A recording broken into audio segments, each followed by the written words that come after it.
they are recommended to go ahead and invest in esports stocks, real estate, and all that. The fact that they have a big name is going to get announced. Whether they're going to have heavy involvement with the org and the way things are, I mean, that's up to them, and I'm not sure.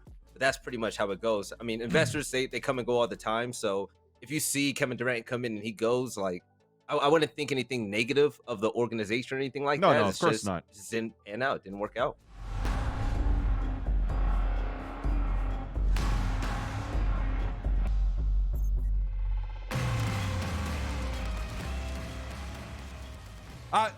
Another announcement here. I don't know how this.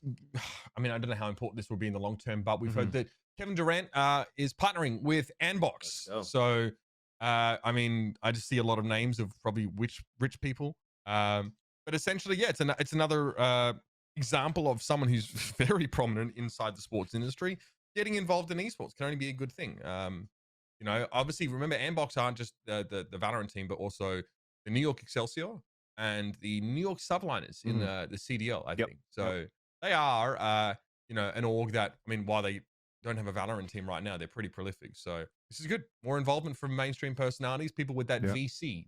Inject into my veins, baby. Yeah. But they're still trying to figure out their Andbox roster, right? I mean, after they lost Android, but how does it work? I wanted to ask you guys, how does it work exactly for having these investors going into it? Because I think it's great, right? It's like cool news. It's a millionaire, sports athlete, celebrity, whoever, right? Because I'm thinking about Chaos, for example, in CSGO with Logic and another guy that came in there.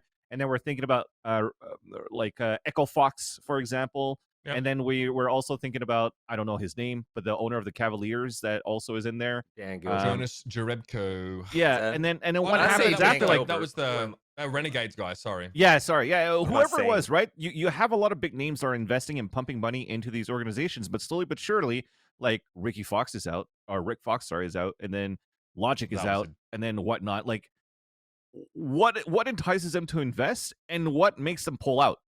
I think you guys have that back end. I think it's an underrated idea that there you have these investors all around that are just billionaires, millionaires, and you know, some of them just don't have the bigger name. Sports players make millions of dollars, and they are recommended to go ahead and invest in esports stocks, real estate, and all that. The fact that they have a big name is going to get announced.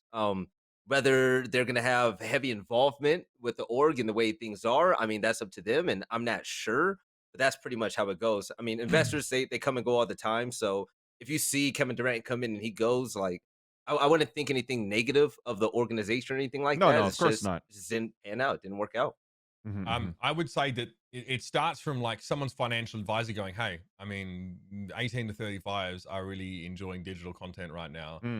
The average age of a baseball viewer is 50. Yeah, you know, the average age of an American football viewer is 37 or whatever. It's like, if you know, this is the future. This is how it gets pitched to these guys. And I mean, this is the pitch that we have worked with in esports for a long time. I was having dinner in New York with Ashley once, and we ended up talking to these people that worked at Goldman Sachs, and she pitched them the same thing, you know, because they wanted to get involved in esports as well. We were just in a random Italian restaurant in New York. So it doesn't surprise me that, you know, like, because this is seen, I think esports is seen as like definitely something in the future that will really blow up. I personally think that general gaming is, and like how it intersects with lifestyle, is probably going to be a little bit more huge than esports. I think esports is going to be a little hardcore, a little specific going forward. But yeah, I mean, this is the people that want to grow their money, right? Like Kevin Durant's like, wow, where's the, you know, what are the hot button entertainment topics? Well, esports continually grosses more than Hollywood.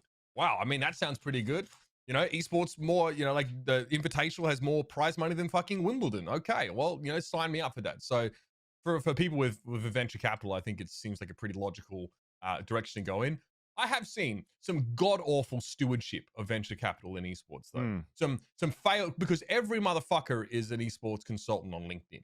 You know what I mean? So there have been occasions, or Rick Fox, for example. I mean, I can't believe we just glossed over this. Rick Fox didn't just amicably part ways from esports. The guy that he was working with was like some bigoted, racist piece of shit. Yes. And literally like made him not want to fucking be involved in this anymore. And by the way, Rick Fox was way more involved in his esports endeavors than any of these other VC people. He gets fucking scared off because of this fucking That's prick. crazy. But that's the difference, man. So you have Rick Fox, who was like he invested off of his own personal feelings. His son was in it. Like he Yes. Yeah. he he was involved. These other ones, it's like, all right, here, take some money and then like, But that's my let's thing. win something, That's my thing. Nice dollar bills there. Vegas trip. But then right? my thing is like, okay, well, Rick Fox was invested invested in it, and lives and breathes through it because he was appearing at all these Counter-Strike tournaments and also during the league tournaments. His son's in it. But for the other guys that are just here, take my money, like you say, Veli, what is being pitched to them that we don't see as much as their involvement as Rick Fox would, for example? Are they being pitched like a utopian state of Of this is course. paradise and this is the future and you'll see money into this if you invest?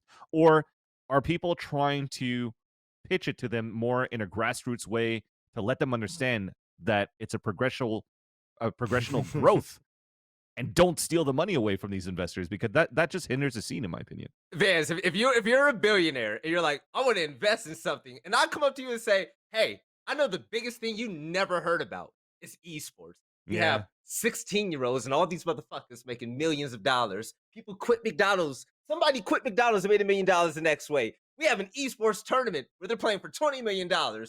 You should invest. It's the next big thing. You're not going to sit there as a millionaire and billionaire and say, oh, that sounds fucking stupid. No, you're going to be like, I'm in. I'm sold already. This is I sports guess- with video games. Let's Yeah. fucking go. And you can see the success. So I can imagine how those conversations are behind doors, man. Yeah, okay, I get A lot of guess. finessing. And all is it's esports. Finessing is everywhere, right? Yeah. And you yeah. can really see that probably happening there. I think that orgs need to be realistic with these investors as well.